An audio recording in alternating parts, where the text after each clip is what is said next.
Question. Order. Question number 8. The Honourable David Parker.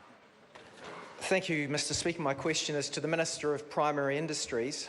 Does he stand by his statement on 18 May 2016 regarding investigations into illegal fish dumping that, quotes, "There's been no cover-up here. These are internal draft investigations, part of which has been unfortunately leaked"? If so, does he think it's also unfortunate that a report by Michael Heron QC released last week found MPI's decision not to prosecute was flawed?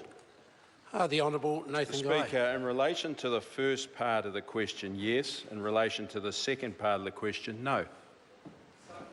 Supplementary question, the Honourable David Parker. If there was no cover-up, why did it take a leak, which he called unfortunate, to trigger the review of the flawed decision not to prosecute and the release of the Achilles report that had been suppressed for years? The Honourable Nathan Guy. Mr. Speaker, I stand by my statement. The way in which the draft internal investigation was released was indeed unfortunate.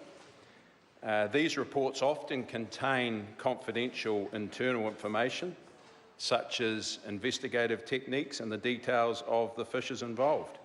These details are normally treated as private and confidential until the subjects are able to defend themselves through the court process.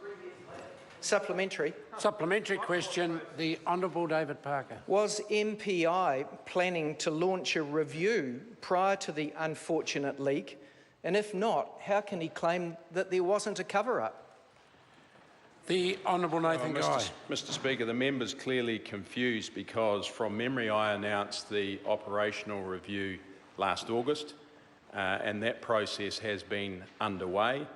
As a result of the Achilles report, MPI has learned a valuable lesson in regards to cameras and electronic monitoring on the Snapper 1 fishing fleet, because there's a legally binding MOU to ensure that that footage can be used in the court process. Supplementary question, the Honourable David Parker. Does he agree with the Ministry's Deputy Director General, who said in May, quotes, "To be honest, we're disappointed that we didn't have enough evidence to do the prosecution"?